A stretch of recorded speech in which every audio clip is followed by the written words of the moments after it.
Madam Deputy Speaker, he clearly hasn't read it. And Annex A says on top of the 140 million he's already showered on Rwanda, when we send people there under this treaty, we have to pay for their accommodation and their upkeep for 5 years. And that's not all.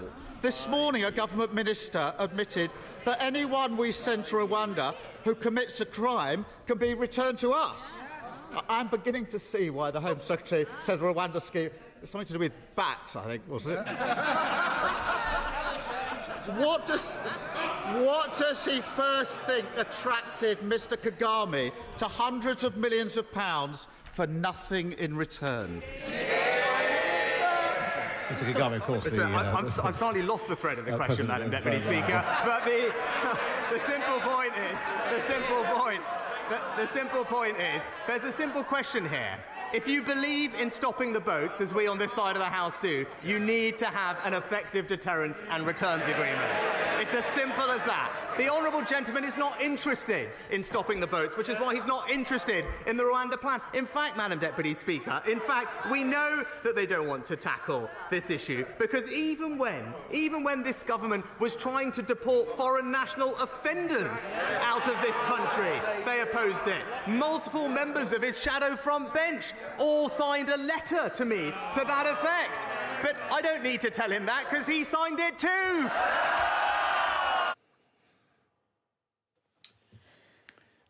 I mean, they're both. It's slightly turned into that two Ronnie sketch where one of them's answering a different question to. Yes, answering the question before. Yeah. Yes. And before that, of course, we had a bit of Mrs. Merton and Paul Daniels gag slipping in there. That was nice for the comedy. Are you familiar with Mrs. Merton, Lara?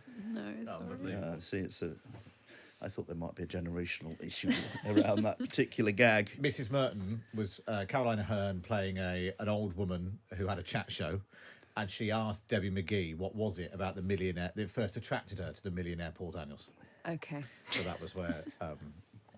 What Sunak seems to be arguing here, if he was sort of bluntly just telling the truth, is this might not do anything to stop legal migration. It might increase the numbers. It might cost us a lot of money, but it still acts as a deterrent to illegal immigration. And as a consequence, it is worth having, regardless of what it costs or whether it puts the numbers up or down.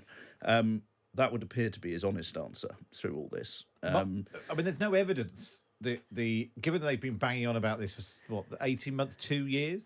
There's no evidence of it having that deterrent Well, effect. it's not in place yet, Matthew. Their argument would be, well, of course, everyone wants to rush to get in under the wire before it's in place. The other thing is, and I've said this before, and I'll bang on about it again. Labour have committed to scrapping it, even if flights have taken off. So, given that they've only got spaces for 100 people, it's going to be months before any flight takes off. There's a general election happening next year. If you are so desperate that you've travelled across Europe and got into a boat to cross the channel, which, frankly, most people wouldn't do, Keir Starmer said he's going to cancel it. Yes. I mean, this is... it's still worth a go coming, isn't it? There's a thing in films, the Maltese Falcon was one of them, they call it a MacGuffin. It's the sort of thing that everyone focuses on, but is ultimately... sort of doesn't mean anything and is completely pointless. And I think the Rwanda policy is becoming the MacGuffin of this government. Good point, though. We used to call it, a thing that we stuck in the paper, was it the Independent on Sunday, was called a MacGuffin. Just like a big thing in the middle to distract from the fact we hadn't really got any stories. Let's go back to the House of Commons. Those were the days. Those were the days. Let's go back to the House of Commons. Question 5 from Keir Starmer.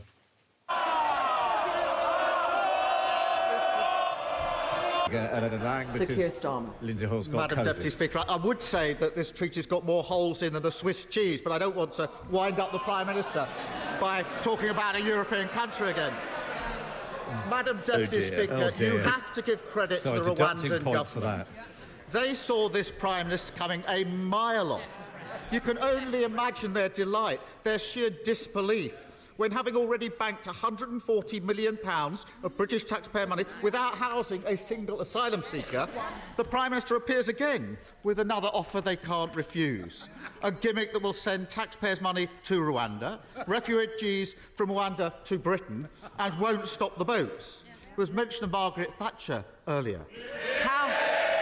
Madam Deputy Speaker... Keir Starmer, of course, wrote that article about her at the weekend. About Margaret Thatcher at the weekend. There's understandable excitement about the motion of May. But the House must listen to the Leader of the Opposition, Sir Keir Starmer. Party go from up yours to laws to take our money, Kagame. Oh dear. I think we need a groanometer. Forget the bell. Mr. Speaker.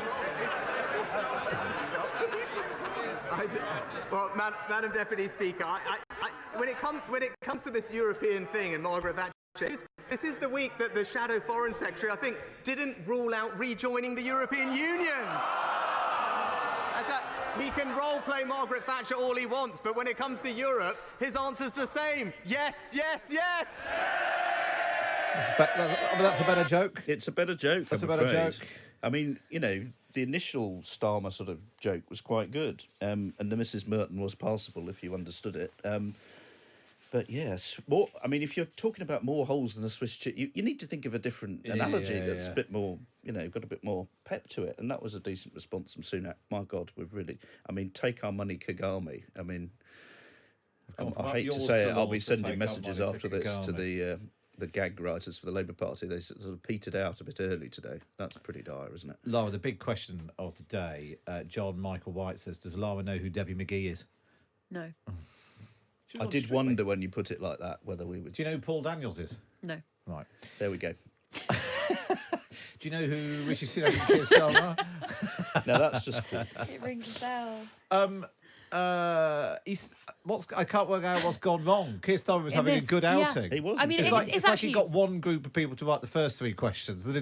it is a really interesting testament to the power of jokes in Prime Minister's questions, because when you get them wrong, the energy just completely saps out of your case. Like, this should be, it felt like a real slam dunk session for Starmer. Yeah. It's an issue that last week he had a good showing on.